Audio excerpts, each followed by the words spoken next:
Well, look, sir, let's get more on this story. I'm joined by Petro Burkovskiy. He's Executive Director of the Ilko Kuchereva Democratic Initiatives Foundation. Thanks very much for speaking to France 24, Petro. Let's talk about these tanks. We had some development on this today. You know, Germany saying, look, allies may begin to train Ukrainian forces. It's been a long time coming. Is that a significant move forward for you? Yes, these developments are very significant, and it's right that Ukraine pursues two goals in this process. First, we want to keep Ukraine government and president. They want to keep the unity among the allies who help Ukraine to defend the country, unity in the coalition, and coherence in the decisions which weapons and when will be supplied to Ukraine.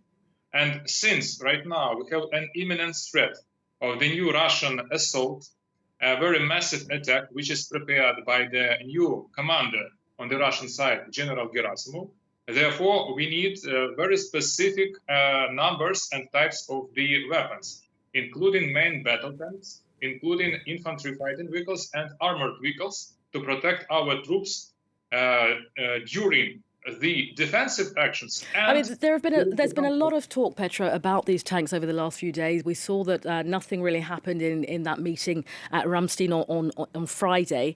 It's not going to be a magic wand, though, is it? Imagine the arrival of these Leopard 2 tanks. There's still going to be a great deal to be done on the Ukrainian side. Where exactly are we with this offensive? Well, it's not a magic wand. It's a requirement of the conducting military operations. I just want to remind that in the last 10 months of the war, the biggest supply of the battle tanks were provided by Russia. These were hundreds of abandoned Russian tanks. So this the equipment that our army know how to use. But this equipment is in deficit to conduct effective counteroffensive. And the counteroffensive means that a lot of people will be lost, a lot of lives. And why we are asking allies to provide these tanks? Because these tanks would save lives of our soldiers and would inflict damages and casualties on the Russian side and would decrease Russian appetite for continuing the war. So this is a rationale behind our request for these tanks. I mean, in terms of morale of Ukrainian troops, this war is, nearing a year now. There was talk at the start that it would last, a couple of months. It's gone on far longer. Where is Ukrainian morale as things stand? Okay, very nice question. According to our survey, which our foundation conducted, it's a nationwide survey, except the occupied territories, and we conducted it in the end of December last year. So December 2022. And according to the survey, 93% of population firmly believe in victory. So morale is very high despite Russian missile attacks, despite all the casualties. Next, 54% of Ukrainians think that the victory in war means moving all the forcing Russians to retreat beyond the borders of 1991. And another 22% believe that the victory means destruction of Russia completely. So it's even up to in the interest of the Western allies to provide sufficient and relevant support in order for Ukraine to be satisfied with the victory when the Russians are defeated and are withdrawn from the borders of Ukraine. Because the longer war continues, the more anger will increase in Ukraine, and Ukrainians will not be satisfied here only with defeating Russian army inside Ukraine.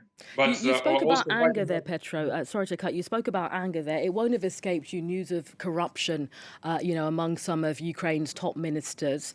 What do you make of that? Is that likely to make people quite angry? Are they still going to believe in the establishment ultimately? That to know that people are using money in untoward ways. Unlike in Russia, when the corrupted officials are promoted, celebrated, and praised by the Russian leader, who is himself the top corruption leader. But in Ukraine, what we see is that in several days, so in a Saturday, we had a publication about corruption in Ministry of Defense. Today, the deputy minister who was responsible for these deals, he is fired. So the reaction was very swift. in the same way how in the European countries corrupted or suspected officials are fired. So there is a public concern about corruption and, of course, public dissatisfaction. But since President reacts very swiftly, then the issue is resolved. Moreover, even the presidential majority in the parliament, they decided to amend legislation in order to make these state procurements more transparent. So I think that actions are done to meet their public demands. Final question for you, and perhaps you've answered it in your previous response. Ukrainians still 100% behind Volodymyr Zelensky? According also to our polls, more than 70% completely trust president. So it's unprecedented in Ukrainian history, the level of trust toward president. So yes, people do believe in the leadership. Okay, Petro Burkovskiy, thank you very much for sharing your ideas and your views with us this afternoon. Thank you.